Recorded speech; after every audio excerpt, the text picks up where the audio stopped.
olunaku olwaleero Bobby Giant asuuliddwa ku poliisi ya Kira Division. Zibadde musawa nga 12 n'ankubira essimu ng'aleeteddwa ku Kira Division ku poliisi. Akubiddwa bubi nnyo mu lubuto, bamusambyemu emigere, bamutulugunyizza nnyo embeera gy'ali mu sinungi. The main man, the big man, His Excellency Bad Bobby Wine. Oh, Jesus Christ.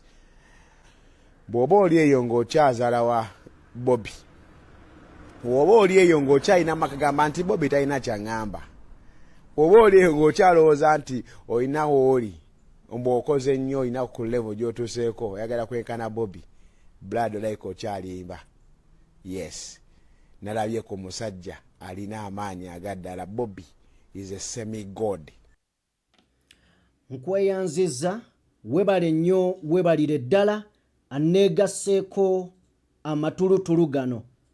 Essaawa zino ziri 5:12 wenkoledde emboozi eno. Simanyi wegenda kutuukirako, naye njagadde update zino osule ng'ozitegedde. Bitambula bingi mu ggwanga.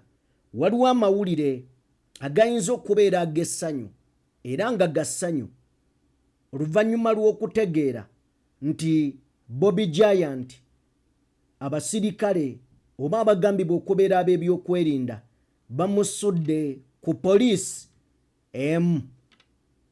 Tugenda kubeera nga twanjuluza n'okutegeeza gwa gye bamusudde, mbeera ki gy'alimu, wabula yo eyungula ezziga. Tusooke twebaze Katonda nti alabise era aleeteddwa. Naye teweerabira nti olunaku olw'enkya yanditeekebwa ku misango okuli Akirewo Kivumbi, okuli Eddie Mutwe. Fayiro eyo bateekeddwa okubeera nga gye bayinza omuteekako. Bino byonna bigenda mu maaso. Waliwo omukutu oguliko General Muhoozi Kainyerugaba. Omukutu guno guvuddeyo ne gugamba, "This fool will understand that we have only one giant in Uganda, and wearing a military berets is a criminal offense. In fact, he will get a chance to reduce his obstance." Nti ono omusiru ajja kutegeera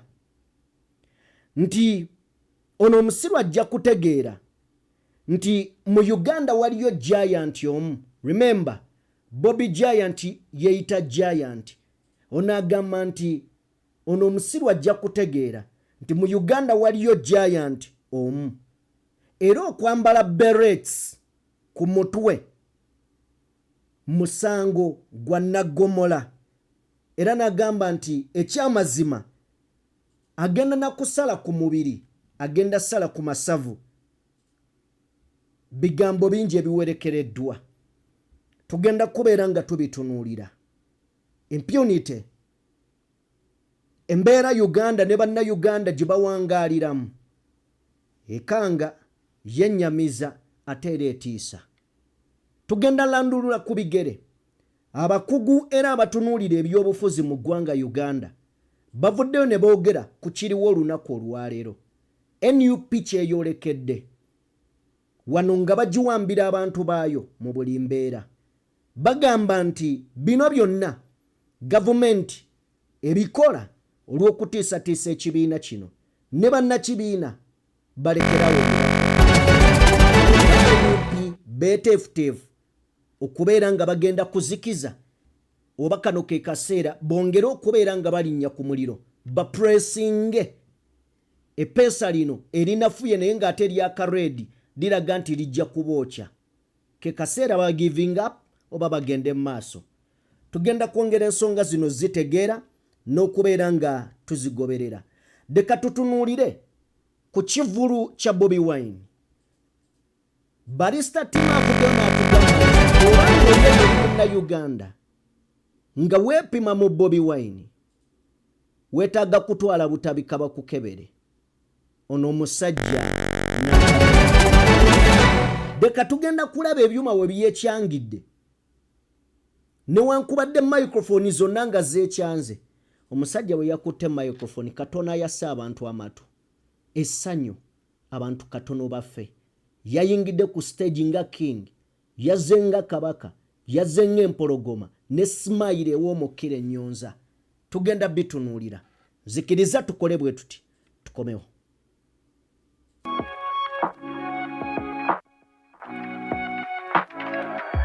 DPTV Uganda, Dawn People Television.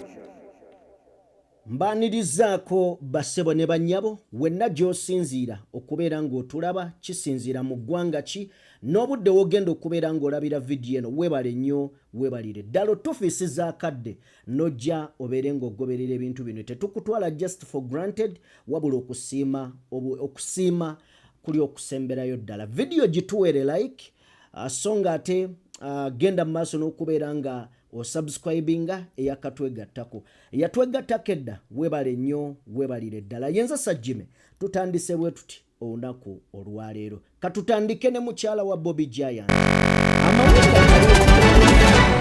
galaga nti Bobby Giant alabiseeko era nga asuuliddwa ku poliisi emu mujjukire nga bwe baakola Eddie Mutwe bamuwamba okumala akaseera ebintu ebyatabuka bannayuganda ne bateeka gavumenti ku nninga n'abalwanirizi b'eddembe n'abantu n'ebitongole ebirwanirizi by'eddembe okwetoloola ensi yonna abakulu bakwata Eddie Mutwe ne bamusuula ku kooti e Masaka ekyaddirira kwe kumutwala mu kkomera n'olunaku olwajjo bakutte Bobby Giant yabadde ne kansoli era babadde ku kampuni eya Reham gye babadde bagenza okubeera nga babaako ensonga ze batunuulira ab'ebyokwerinda ne babawamba nga bakulembeddwamu poliisi n'ebitongole ebirala wabula kanso newankubadde yagezaako okwogera nabo bano babadde tebawulira era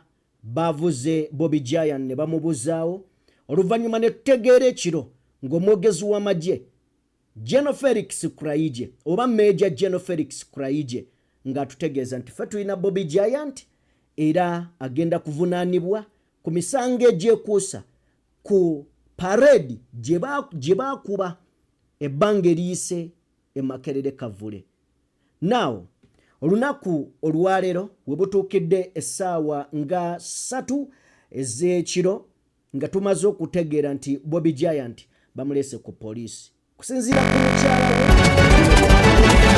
we mukyala Bobby Giant ngera ye Swabla ow'omukisa. Leero Bobby Giant asuuliddwa ku poliisi ya Kira Division zibadde musawa nga 12 ne nankubira essimu ng'aleeteddwa ku Kira Division ku poliisi. Akubiddwa bubi nnyo mu lubuto bamusambyemu emigere bamutulugunyizza nnyo embeera gy'ali mu sinungi naye ng'olunaku lw'enkya aleetebwa mu kooti ey'Ekanyanya ssaawa 3 abasobola bambi tubasaba mujje mumubeererewo mubeerewo mu bungi enkya ssaawa 3 Bobby Giant agenda kuba aleetebwa mu kooti ate nga mu ngeri y'emu era tusuubira aba Eddie Mutwe akireewo ku lunaku lwe lumu essaawa ze zimu. So guys bambi mujje tubeererewo bakyali baffe. Assalamu alaikum. Olunaku lwaleero Bobby Giant asuuliddwa ku poliisi ya Kira. Okay. Ye Swabla ow'omukisa ategeezezza olunaku lw'enkya okubeerayo mu bungi okusobola okubeera nga wabeerawo omukisa asobole okubeera nga ajja oba aweebwa bail. Wabula wano simalaamu muntu maanyi. Naye enkya wayinza obutabeerawo mukisa gufuna Bobby Giant. Dwaki? Balina okujja enkya bamusomera emisango. Bwe bamusomera emisango ffenna tukkirize bagenda mussa kugwakirewo Kivumbi ne Eddie Mutwe. Ogw'okuba bo gye baafuula unlawful drill gye baayita oba bo gye baafuula unlawful drill nti bakola amenya amateeka ow'abasirikale kitageze ncha bagenda musomero omusango ku fayiro yemu ne Eddie Mutwe n'Akirewo Kivumbi kwe bagenda omuteeka. Kyova olaba babayise mu kooti eyeekanyanya ekawempe, tebabayise eri Masaka. Masaka musango ogulimu bampuuga. Kakati waneekanyanya we baggulirawo omusango ogwokubiri ku Akirewo Kivumbi ne Eddie Mutwe. Kati ne Bobby Giant gye bamututte oba gye bamuleeta olunaku olw'enkya. So twongere okubeera nga tubasabira ne gano mawulire malungi okubeera nga bamuleese. Nekyannaku nti yakubiddwa yasambiddwa. Gano mawulire si malungi n'akatono. Bino byonna tubyogera ng'olunaku olw'enkya ekibiina kya NUP kitegese press conference ku ssaawa 4 ez'okumakya. Bagenda kubeera nga abakulu mu kibiina boogerako eri eggwanga ku nsonga ezigenda mu maaso. Nsonga ki ezigenda mu maaso? Gwampuliriza era ndaba yonna gy'osinziira. NUP bw'ogatta omugatte okuva lwe yatandika okugaba kaadi okutuuka olunaku olwaleero erabika erina abantu abasoba mu 7 mu makomera ga Uganda bw'oba ng'ogasse wonna. Kuba abantu abasinga be basimbye mu bitundu by'eyeewala bonna baabakutte. Abasinga baabakutte. Bw'ojja wano Ssaabakunzi wa NUP Abibu Buwemba ali mu kkomera. Bobby Giant ali mu kkomera. N'abalala bangi. Naye waliwo emboozi ekoleddwa NTV. Ndowooza emboozi ya NTV tusooke tugirabe. Omu ku bakuumi ba President wa NUP Robert Kyagulanyi Ssentamu yakwatiddwa ab'ebyokwerinda ku nsonga ez'enjawulo. Okukwatibwa kwono kwakakasiddwa omwogezi w'amagye Major General Felix Kulaije. Omusajja gombuliza Bobby Giant yakwatiddwa mu operation ekoleddwa poliisi n'amagye kuva lwe bakola parade eri ekimpatiira ekavule. So ali mikono gya poliisi agenda kuvunaanibwa ng'abalala bakwatibwa olw'ensonga eyo bagenda okuvunaanibwa oba bavunaanibwa. Kyokka kitegeerekese nga Ssaabakunzi w'ekibiina kino Habibu Buwembo ne bwali mu nkomyo oluvannyuma lw'okukwatibwa ebusujju ku Lwokutaano lwa wiiki gye tukuba amabega. Buwembo yali ku mirimu mitongole. Ssaabakunzi waffe ne ttiimu gy'abadde nayo baali bagenze just kutongoza ekipande kya pulezidenti waffe okugamba nti ono pulezidenti gwe tuleese era tugenda kutambula naye ne babakwata emisango egitaliimu magezi ne bagibateekako. Gwe babadde bakagumaliza bwe bati poliisi we yalijjidde n'etandika okukola effujjo lyayo nga bulijjo kuba abantu bayakubye abantu baffe ab'enjawulo bangi nnyo era ne babavuga ne babajja busujju ne babaleeta mu Mityana. Abakulu mu kibiina kino bavumiridde ebyokukwata abantu baabwe mu kiseera nga kalulu kasembedde. Bajo ekatakwe bakuta abantu baffe bana ne babasiba ng'omwo muli bakansala baffe abadde bamaze okunominatinga ne babanoonya wonna babadde ne babawamba. Mu district y'Embale era nayo ku lunaku olwokutaano bakwata abantu baffe ab'enjawulo ne babasiba. Embalala oyo muganda waffe abadde abuulira ku street ng'ayogera ku NUP bazemera ne bamukwata.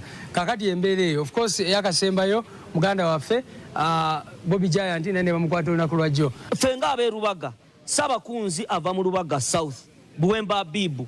Mukimanyi Buwemba Abibu activist. Tubawadde olunaku lumu lwaleero okulaba nga batadde Buwemba Abibu. Bwe batata Buwemba Abibu ne banne be bamukutte nabo tugenda kuteekawo embeera egenda okubanja poliisi y'Emityana, egenda okubanja abo ab'erubaga tujja Emityana okulaba nti Ssaabakunzi waffe mu mutuwa. Ssaabawandiisi w'ekibiina kino David Lewis Rubongoya agamba nti bino bigendereddwamu okubamalamu amaanyi wabula nga bo bakusigala nga bagumu. Kati olabira ddala ti lugimu eri mugezaako okutaayiza wonna NUP weri baagala kuleetawo entiisa ng'abantu baffe tebaagala baveeyo balage obuwagizi eri ekibiina. Bano bavumirira n'ebikolwa eby'ekiwamba abantu ebizeemu okweyoleka ng'akalulu katuuse. Mirira ne sekuvumirira ekiwamba abantu ekigenda mu maaso kubanga ekyo kinyiga eddembe ly'obuntu, kinyigiriza abantu ba bulijjo, kinyigiriza ebyobufuzi okulanga byetaaya ng'ate tulina kuba mu nsi eri democratic. Mwabalaba juzi bwe babadde mu activities zaabwe nga balina primaries balina ki babadde batambula kyere ne bakola processions ne bakola ki naye NUP bw'avaayo n'ayagala kukola ekintu kyonna kyonna bakola bwe batyo. So twagala oyo Ssaabaduumizi wa poliisi annyonnyole akolera ani. Onojjukira nti abantu bangi naddala nga baludda luvuganya gavumenti baakwatibwa nga kalulu ka 2021 kabindabinda wabula nga ne gye buli enno abamu bakyali mu makomera. Okay, embeera egamba nti mawulire ga ssanyu okubeera nga Bobby Giant alabise because yandibaddeeyo ng'era bamugamba naye ayiga Lunyankole. Ne kino kya nnaku okubeera nti abantu bakwatibwa. N'ekirala ky'olina okumanya Munnayuganda, abantu abasinga bonna oba bannamawulire oba babaka ba paalamenti oba baani, abantu bonna abasinga kino njagala okijje ku nze simanyi gwe ndowoozayo bakkiririza mu bumenyi bw'amateeka. Ojja kumbuuza ki ky'otegeeza. Njagala ogende ku mikutu gy'amawulire mu Uganda. Emikutu gy'amawulire giteekeddwa kubeera nga gyogera ku mbeera egenda maaso mu ggwanga ewatali kuzibiikiriza. Nyojja kusanga bannamawulire era abakola ku programu ez'ebyobufuzi nga ajja kunyigiriza nnyo ono gwe bawambira abantu era ng'ow'amawulire yayagala okulaga nti oba temukoze kimala. Osange ng'ono bw'anaaba agenda okunnyonnyola kyannyonnyola tebamuwa budde. Naye ng'ate ono ava ku sayidi ewamba abantu bamuwa obudde n'ebibuuzo tebamubuuza bingi. Wano wandibaddewo okutunuulira era kino kiba kitegeeza nti either emikutu gy'amawulire mu Uganda tegisobola gyonna baagiziba emimwa, tegisobola kubeerako kye gyogera ku mbeera egenda maaso mu ggwanga. Amawulire omulimo gwago kubeera nga gatuwa ebyo ebiri gye tutasobola kutuuka. Ne mu Uganda basoma ebyo biwala by'edda kyokka nga biwala byo oluusi bye weetaaga n'okulaba naye ebyo ebituufu eby'ekinyuzi tebabisoma. Gwe ddamu otunuulire ani abuusabuusa nti paalamenti ya Uganda teri corrupt, nti si paalamenti ya Uganda si rakizale ejjudde enguzi na buli alimu mu lyake. Ne bwe twayimirira wano okwogera ku bali b'enguzi waliwo abadifendinga bampuuga nye naye ajja n'asaba akalulu n'agamba nti nno oyo ayagala eggwanga era n'akugamba nti ayagala kujja mwami Museveni mu buyinza. Ne bwe baali boogera ku mpuuga n'omukono gwamulema okuteekako. Then kati oyo naye mulabe wa ggwanga, naye mulabe wa ggwanga. Bw'otunuulira mu Uganda ebintu ebitambula nti nze Ssemujjuŋŋanda nze gundi naye ebyokujja mu mpuuga nze sobola byogerako. Mpuuga mukwano gwange kitegeeza gwe mulabe ennamba emu. Tunaatereza tutya nga mikwano gye toyagala babalabe nsobi ze bakoze nti Speaker Parliament akwatiddwa mu nguzi bano bamutaddeko sanctions naye nze mukwano gwange. Kino kikulaga kigwandaba nti mu Uganda gwe wekka ennaku gwe gweruma wandyekanganga ne gwoliraanye ye yafunye ekyeggulo n'ekyemisana nga ebisigadde tebinkwatako okutuuka we banaamuttira omwana oba okutuuka anaagenda mu ddwaliro ne bamusindika okuva mu layini y'eddagala oba okutuuka ekizibu lwe kinaaba ku ye alyoka ajjawoggane. Ne bw'ajjanga osookanga mujjukiza bwe twali tugamba okukola kino gwe yali tebikwatako. Mu Uganda gwe wekka gwategedde gwe wekka gwandaba era ategedde nti Uganda etambula bubi gwogimanyi. Naye abo abalala be tuyitako eyo mu kkubo abasinga tebamanyi. abalala tebibakwatako basifaayo. Anyway, tugenda tunulira emboozi ekoleddwa omukutu BS. Mboozi eno nayo yeekuusa ku bakwate, wabula mwene ekyenjawulo ekirimu nti mulimu abakugu abatunuulira ensonga z'ebyobufuzi mu ggwanga. Bagamba nti kino kyonna ekikolebwa kikolebwa olw'okuleetera NUP n'abawagizi baayo n'aba abajagala okugitiisatiisa eve ku mulamwa.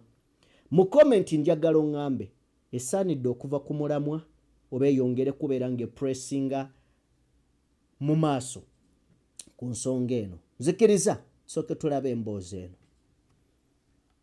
NUP bali mu kusattira olw'abawagizi baabwe mu bitundu by'eggwanga ebyenjawulo okukwatibwa ebyokwerinda ku misango egitannategeerekeka n'okutuusa kati. Calvin Tassi amanyiddwa nga Bobby Giant, Ssabakunzi wa NUP Abibu Buwembo n'abalala be bamu ku banna NUP abakwatiddwa ebyokwerinda ku misango egitannamanyika, era banna NUP ku mitendera egy'enjawulo bagamba nti embeera eno ekolebwa nnyo mu kiseera nga twolekera akalulu ka bonna. Nga kye banoonyamu nti batiisa abavubuka nti bonawagira w'ekitiibwa Kyagulanyi pulezidenti waffe baidde akugema bakutwale. Tusaba gavumenti erekeraawo okukolwa ebikolwa ebyo bitulowooza nti bya butiitiizi. Ssaabawandiisi wa NUP David Lewis Bongoya agamba nti byonna ebikolebwa bimenya amateeka era bigendereramu kussa kutya mu bawagizi baabwe kibatagenda kukkiriza. Mu disitulikiti y'Embaale era nayo ku lunaku olwokutaano bakwata abantu baffe ab'enjawulo ne babasiba. Embalala oyo muganda waffe abadde abuulira ku street ng'ayogera ku NUP bazemera ne bamukwata. Kakati embeera eyo of course eyakasembayo muganda waffe Bobby Giant ne bamukwata olunaku lwajjo. Kakati olabira ddala ti lugimu eri mugezaako okutaayiza wonna NUP weri baagala kuleetawo entiisa ng'abantu baffe tebaagala baveeyo balaga obuwagizi eri ekibiina. Lobongo yatadde Ssaabaduumizi wa poliisi Abbas Byakagaba ku nninga abuulire eggwanga lwaki basajja be bakwata bawagizi baabwe kyokka nga ssemateeka bawa olukusa okuwagira ekibiina kye baagala. Ssaabaduumizi wa poliisi annyonnyole akolera ani, kubanga bw'oba okukolera bannansi bannayuganda toyina kuteekawo standards ez'enjawulo nti aba NRM bo mubaleka ne bakola processions ne bakola byonna byonna bwe kituuka ku NUP ne bwe mba mukola ki. Kati juzi twagenda Iganga ne tutongoza ofiisi yaffe naye abantu bonna abakulembeze beeyo abaali ku mukolo ogwo poliisi yabasamonize.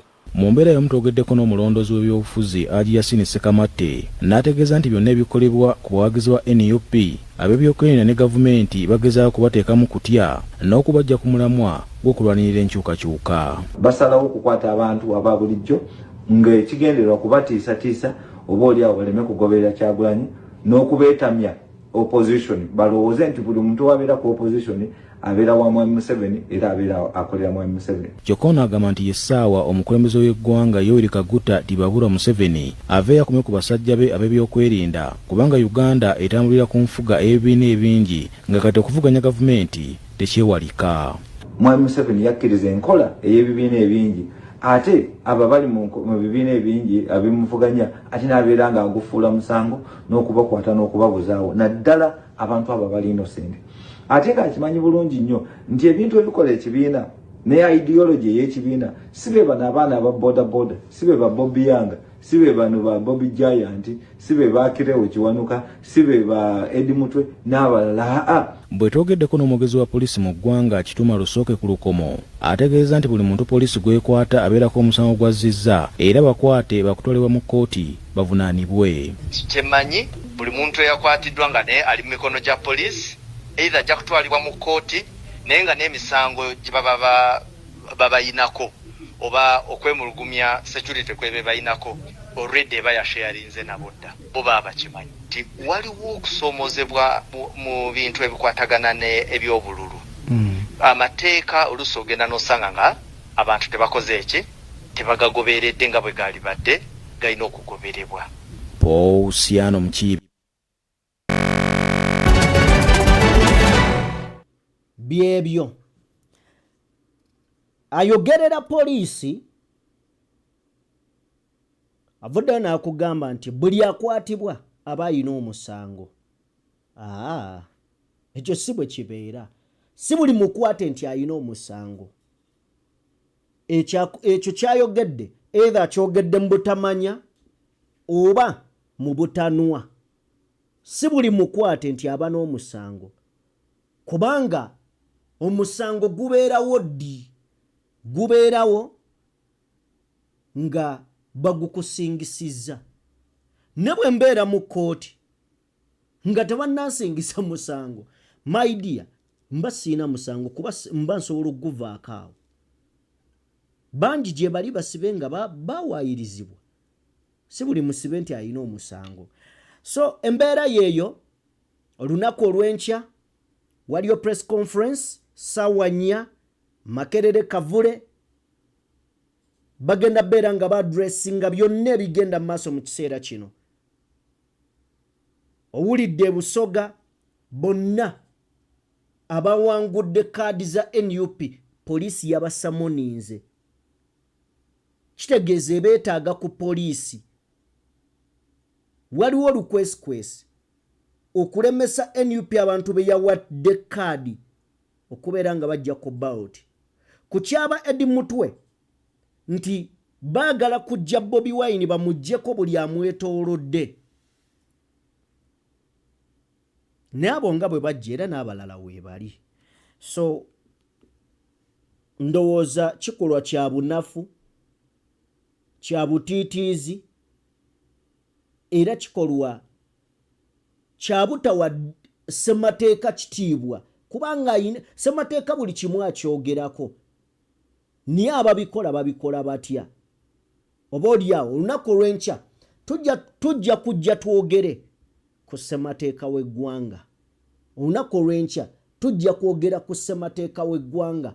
Nkakasa emboozi ejja kubeera nnyovu era ejja kuwoomera okukira ennyonza. Nzikiriza twekooneko katono tujje twogere ku Jeno avudde mu bulamu bw'ensi eno.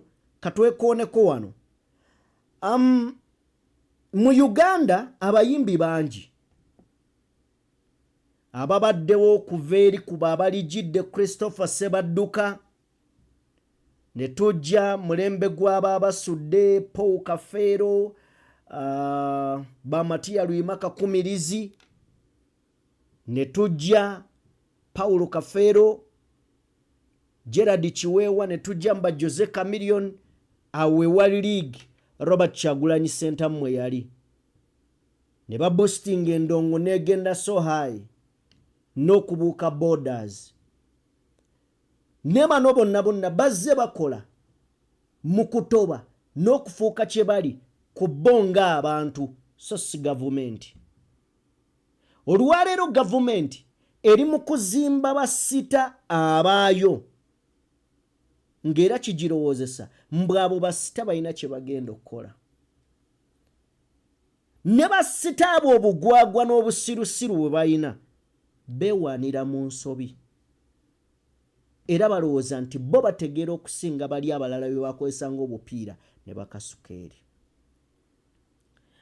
Abajega abo bo tebalina ddakiika gye batula nsi ne balowooza ne bino byo babitugamba era tubikola. Ne gana amaanyi ag'okwekyanga nago bagatuwadde era tugakozesa. Naye ne ssente bazituwadde. Naye nga tebatuwa copyright, kuba omuyimbi olina kuyimba n'olya kuyimbako, nga tebatuwa copyright, ekyo tebakirowoozaako. Nene wankubadde nga babalese bakole buli kyabugwagwa era bafaanane ng'abasiru. Bobi Wine buli lwavaayo n'akwata omuzindaalo. N'abo abatakkiriza gye buvuddeko nalaba Penge ng'agamba oyo Rasta muleke. Namutunuulidde era n'ateekako simayiro mbutuufu ne ndaba ng'ekimyasa ekyenkubyemu. Now this time round ye Barrister Timo yavuddeyo n'atugamba omusajja mumuveeko, omusajja mumuleke. Munzikirize tuwulirize Barrister Timo. Emboozi eno Bobi Wine yabadde London ngezezzaako okunoonya ekifaananyi ekirikkiriya okwawukana oba olyawo ku bye waalabyeko osobole okubeera ng'okinyumirwa. Yes, soke tulabe emboozi eno. Man, the big man, His Excellency Bad Bobi Wine. Oh, Jesus Christ. bw'oba oli eyo ng'okyazaala wa Bobby, oba oli eyo ng'okyalina makagamba nti Bobby talina kyaŋŋamba, oba oli eyo ng'okyalowooza nti olina wooli mbw'okoze nnyo olina ku level gy'otuuseeko oyagala kwenkana Bobby, blood like okyalimba. Yes, nalabye ku musajja alina amaanyi agaddala. Bobby is a semi-god. Nkiddamu, Bobi Wine is a semi-god. Omusajja yatuuse mu kitundu. And everyone went crazy. The place went wild, mad. There were mad scenes. Just know, people, everybody was fighting just to touch like this, just to get an inch close to Bobi Wine, but they couldn't. Jesus Christ, it was so electric. Ng'omuntu amasanyaze gasobola okuyitamu bati n'olya ng'osanyaliridde wooli. Najja kyenayagadde ku Bobi Wine kiri kimu, yatuuse na scanning embeera ng'ayimiridde bw'ati nga kibanda yennyini bro, naye nga scanninga mbeera n'amanya kati wano ninakola bwente kintu kibali kibulamu kino n'asooka kyenayagadde ku Bobi Wine ekisinga ddala yatuuse mu kifo na acknowledging nti space ekifo kye babawadde kitono nnyo.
They would have got a bigger venue wasobola okuperforminga n'abawagizi babasingako obungi ate okufuna nga bali freely okunyumira kyabadde akola baadde asobola okufuna ekifo ekirina better sound, better everything, naye amidst the pressure yagambye nedda nina okukola. Ate nga jjukira ne Bobi Wine baadde bakamukwata Uganda kati tuli mu busy days, balina okukola kaadi z'ebibiina, frustration ku internet, ebivulu bifuuse ebivulu. Bobi Giant bamukutte, ate bano eri mutwe abasigadde, but amidst all that yazze n'agamba, you know what, I have to perform for these people because bansasula sente zaabwe. Era ku Bobi Wine kwe nayigidde value y'omuntu okubanga wa booking omuntu, era abantu njagala musalemu akantu kano, omuntu waba yakubuukinga n'akuwa sente ze bambi nkwegayiridde bw'otuuka mukolere nkuddiramu. Omuntu wabanga yakubuukinga n'akuwa sente ze tomuwanga excuse yonna ng'omuntu yakuwa booking, kuba olunaku aba yalubookinga aba yerekereza ebintu bingi, aba akoze arrangements nyingi n'abantu bangi boba ogenda okudisappointinga. But Bobi Wine is a very example of this. Amidst all the circus, the drama, amidst all the kavuyo akabaddewo, amidst all the political interferences abaddewo, yagambye I have to perform. Jesus Christ. But Bobi Wine, oh my God, 100 out of 100. Walaze nti you're a true leader and you're a true man of character. Okay.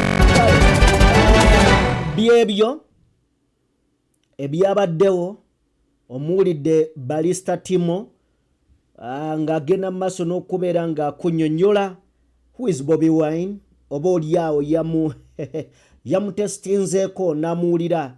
That is Bobi Wine, of course, as nga wine wine omanyi kuba kuwooma, ate wine gyakoma okubeera nga aluwawo bwe buwomu bwayongera okubeera nga wooma. That is how Bobi Wine sweet he is. tosobola kubeera nga okibuusa amaaso ekyo. Barista Timo kyagezaako kunnyonnyola, njagala waliwo akatambi ke njagala okulaga. This clip eraga Bobi Wine yatuuse ku stage ng'emizindaalo tegikola. Microphone zonna yazitesitinze nga microphone tekuli ekola. So Barista Timo kyabadde annyonnyola wali nti omusajja newankubadde waabaddewo byonna bawambye Bobby Giant, frustration ya bakansala kaadi biki I mean this of all of that najja ku stage ngate ne microphone ebyuma ne bisooka bijiraawo. Omusajja kiyakoze ebyuma bwe byatereeredde nga mukakkamu nga tayina yadde okwesika, yakute mike n'asumulula endongo. Yes, tusooke tulabe clip eno. Gyetegereze gwatasoodde kubeera ng'ogyetegereze. Microphone zaaganye.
Okay, kale ddala kyagera maaso n'okubeera ng'otwekuumiddeko. Kyokola kyamweno nyongera okugamba nti omukutu oli kugwa DPTV Uganda yenze Sajime aliwo era agenda maaso n'okubeera nga nkuweereza. Ndowooza olabe kye mbadde ngezaako okubeera nga nkutegeeza nti omusajja yatuuse ku stage microphone ne zigaana. Ne bakyusa eno olabye Nubian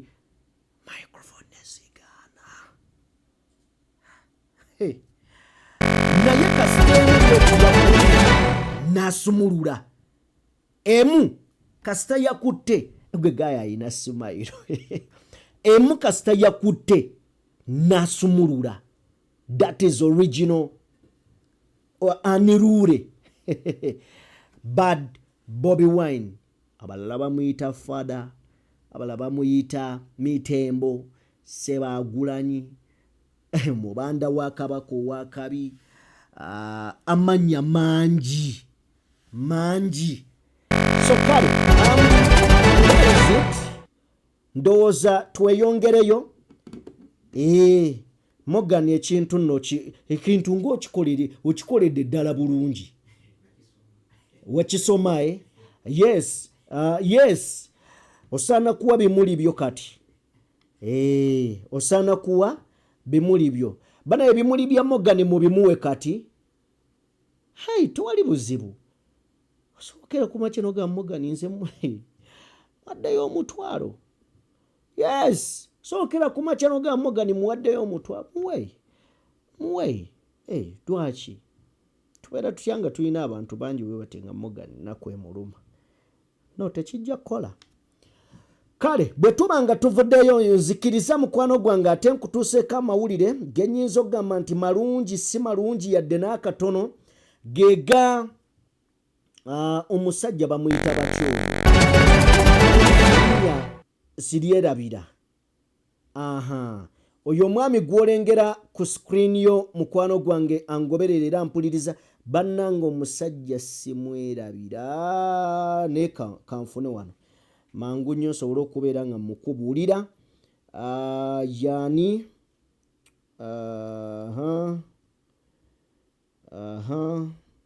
avudde mu bulamu bw'ensi eno olunaku olwaleero gw'olengera ku screen yo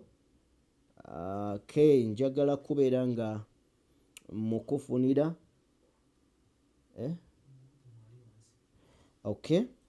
njagala beera nga mukufunira afudde kitalo nnyo Brigadier General Tom Kabuye afudde ono abadde admin ku Ssemwayi Embuya y'omu ku abo abayeekera ba NRA 10 abaasooka yes 10 abaasooka so omwami oyo afudde kale yoyo ebisingako tujja bikuwona ku lwankya naye nga abadde ku Ssemwayi awo Ssemwayi awo we batokyalingira abaana bafaawo awo we babaliira ebisiyaga we baba tokyalingira n'ebiringa ebyo so afudde omwoyo gw'omugenzi omukama aguwummuze mirembe afudde Lumbu yagambye afudde mwavu mponga byoya afudde mwavu emponga byoya kale olunaku lwankya munsonyiwa okubeera nga amawulire gano nga baleetedde matumbi budde but I think update ene badde yeetaagisa mumanye nti enkya ssaawa 4 baganda baffe bagenda kubeera nga baleetebwa mu kooti ekanyanya wali ekawempe so nga ate ku NUP wagenda kubeerawo press conference era abakulu abakulembeze mu NUP bagenda beera nga boogerako eri abantu minisiti byonna ebigenda mu maaso baagala kubeera nga issue bazireeta mu maaso gammwe yenze Sajjime abaddewo munzikirize mbanjulire Mogani naye abaddewo bulungi nnyo era akoze byonna ye Mogani kulenzi ye Mogani ku mapeesa kaliddalu kwegamba content creator era abadde mu bya production na camera content creation eyo mumulinde kale mubeere bulungi